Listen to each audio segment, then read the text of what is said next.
Hello dear students, welcome to English class. So students, आप सभी ने कभी ना कभी स्पोर्ट्स में पार्टिसिपेट ज़रूर किया होगा, है ना, जो हमेशा अपनी स्कूल में ऑर्गेनाइज होते हैं और आप बड़े मज़े भी करते हो उसमें, है ना। तो आज हम वैसा ही एक चैप्टर पढ़ने वाले हैं, that is chapter 9 sports at sparkle school, page number 90।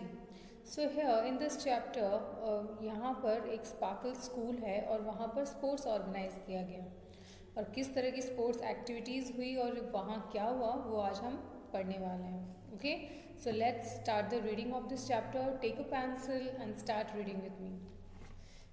1 November was an exciting day for Amy and Ray. They had been waiting for this day for a long time. So 1 November जो है वो Amy और रे जो दो बच्चे हैं उनके लिए बहुत ही एक्साइटिंग दिन था। क्यों? They had been waiting for this day for a long time. वो लोग इस दिन का बहुत दिनों से इंतज़ार कर रहे थे। It was their annual sports day, and that was the annual sports day for which they were eagerly waiting. Means वो 1 नवंबर को उनका एनुअल स्पोर्ट्स डे था और इसी के लिए वो लोग उसका वेट कर रहे थे। There were games to play, races to run and prizes to win. तो बहुत सारी एक्टिविटीज़ और गेम्स ऑर्गेनाइज किए गए थे, प्राइजेस थे और अलग अलग रेसेस थी, दौड़ लग, जो अलग अलग स्पोर्ट्स हैं वो सारे वहाँ पर थे। The playground of sparkle primary school looked bright and colourful. तो जो प्लेग्राउंड था, जो जगह थी, गार्डन था या जो ग्राउंड था स्पार्कल प्राइमरी विंग में, वो बहुत ही ब्राइट और कलरफुल था। The tents for the children and the parents were decorated with balloons. जो टेंट लगाए हुए थे ना, जैसे कि आप पिक्चर में देख रहे हो कि वहाँ अलग अलग कलरफुल टेंट्स थे और उन्हें बलून से डेकोरेट किया गया था। All the children look smart in the white uniforms paired with coloured ribbons. तो सभी बच्चों ने वाइट यूनिफॉर्म पहनी थी और रिबन्स बांध रखे थे, उन्होंने रिबन्स टाई कर रखे थे, है ना। It was time for games to begin. और अब टाइम हो चुका था कि खेल शुरू हो जाए। 6 children took their places for the lime and spoon race. So 6 बच्चों ने अपनी जगह ली किसके लिए? जो लेमन एंड स्पून रेस आपने भी खेली होगी।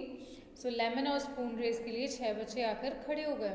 The race started and the race started the parents and the other children cheered and clapped loudly for the runners. So जो पेरेंट्स हैं, जो ऑडियंस है और जो बाकी के बच्चे हैं वो उनको चेयर अप कर रहे थे, उनके लिए चिल्ला रहे थे, उन्हें मोटिवेट कर रहे थे। And clapped loudly for the runners, और जो पार्टिसिपेंट्स थे उनके लिए वो लोग क्लैपिंग कर रहे थे, हूटिंग कर रहे थे। Then it was almost time for the sack race.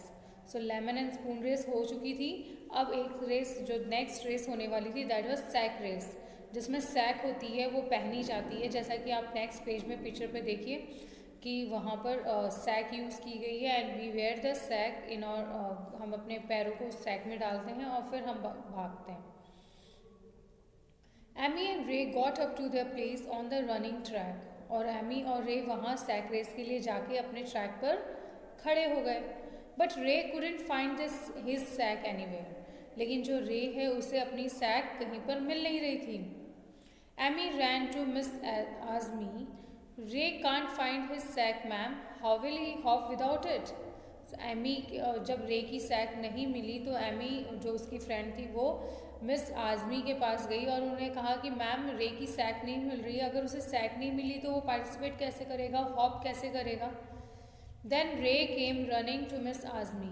Ma'am look there, those puppies were playing with my sack. फिर रे जल्दी से भाग के मिस आज़मी के पास आया और कहा कि मैम देखो वहाँ पर कुछ पपीज़ हैं, उन्होंने उस सैक को ले रखा है, मेरी सैक से वो लोग खेल रहे हैं। They have made it dirty, और उन्होंने उस सैक को गंदा कर दिया, डर्टी कर दिया। Ma'am please help me, I want to take part in this race, sad Ray. So Ray ने मैम से रिक्वेस्ट की कि मैम प्लीज़ मेरी हेल्प कीजिए, जो मेरी सैक थी वो तो पपीज़ ले गए हैं और वो उसके साथ खेल रहे हैं। सो मुझे भी पार्टिसिपेट करना है और मैं भी एंजॉय करना चाहता हूँ, तो प्लीज़ आप मेरी हेल्प कीजिए। Okay, So Ray requested Miss Azmi to help him out as he wanted to participate in sack race, but his sack was taken by the puppies. So he requested Miss Azmi. Next page. We'll get a sack from the school canteen, Miss Azmi said. She called Harish, the sports assistant.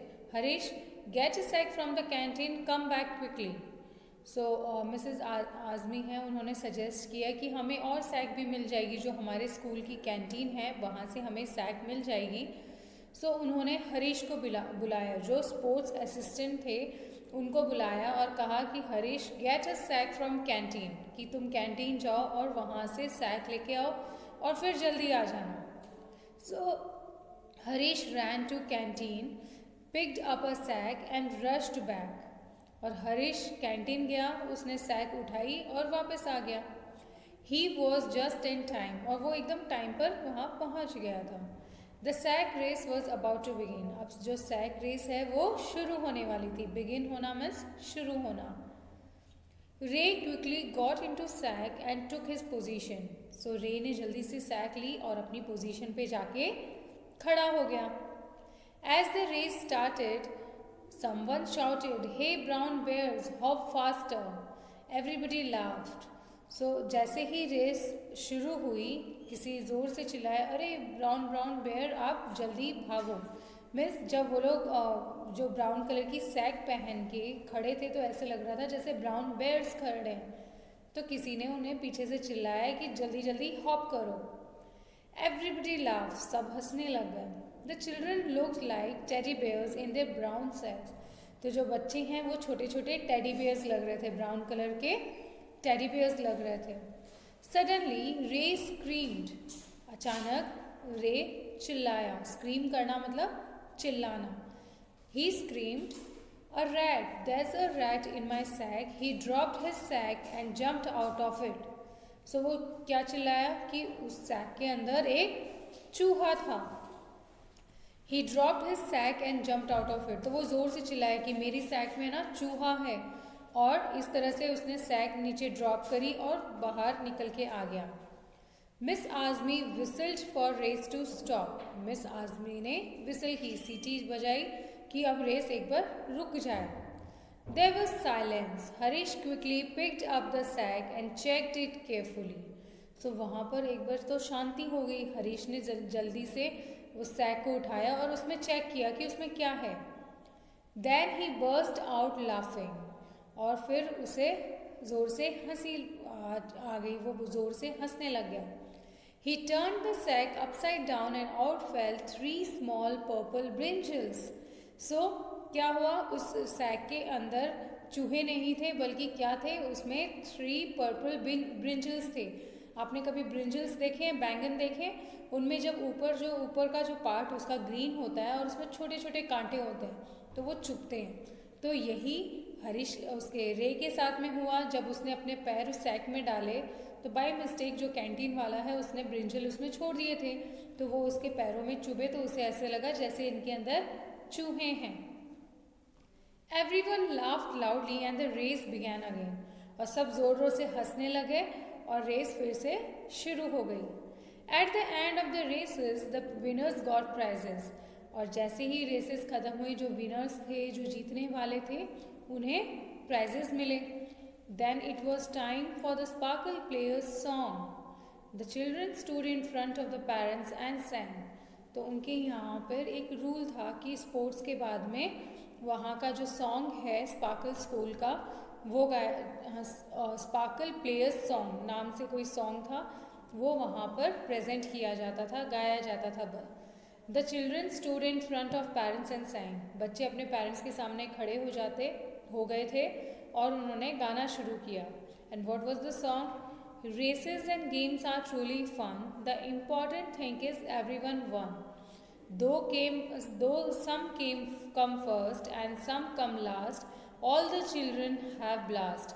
So be happy with your prize. You have got it for all your tries. So देखो बहुत अच्छा गाना है, बहुत motivating song है. Races and games are truly fun. The important thing is everyone won.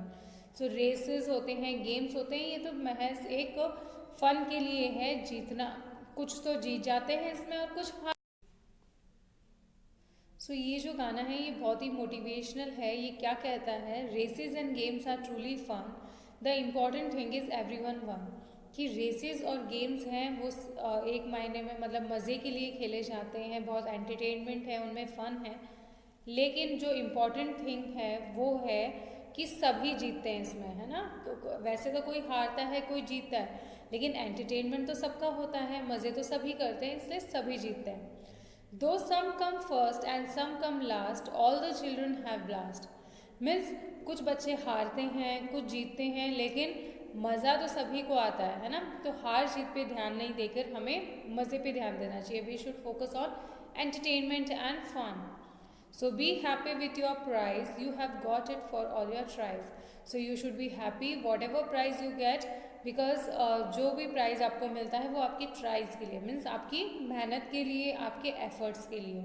Okay, so it is very motivational song. On the way home, Amy and Ray said, "What fun it was! We should have sports day every month." जब वो लोग घर वापस जा रहे थे तो Amy और रे ने कहा कि हमने आज बहुत मज़े किए, बहुत मज़ा आया, और हमें फील होता है कि जो स्पोर्ट्स डे है वो हर महीने ऑर्गेनाइज किया जाना चाहिए। Now that's a good idea, isn't it? तो ये तो बहुत ही अच्छा आइडिया है कि नहीं? तो ये था एमी और रे का sports day, that they have participated in sparkle school and they had enjoyed a lot. So students, आप भी जब हमारे स्कूल में जब स्पोर्ट्स डे होते हैं तो उसमें एंजॉय करते हो, तो आपको भी इस चैप्टर से ये सीखना चाहिए कि हार जीत तो होती ही रहती है, कुछ जीतते हैं कुछ हारते हैं, लेकिन most important thing is that you have fun, कि आप मज़े करते हो, आप सबके साथ खेलते हो, सबके साथ रहने का मौका मिलता है ना। सो ये चीज़, इन चीज़ों को ध्यान में रख के हमें पार्टिसिपेट करना चाहिए। हम कई बार हताश हो जाते हैं, हम सोचने लग जाते हैं नहीं मैं तो लास्ट टाइम हार गया था, अब मैं पार्टिसिपेट नहीं करूँगा, लेकिन ऐसा नहीं है। हर बार, हर साल, हर एक्टिविटी में पार्टिसिपेट करना चाहिए, हार जीत तो होती ही रहती है। Okay, so read this chapter, underline difficult words, okay, and learn the spellings. Okay, that's all, thank you and have a nice day.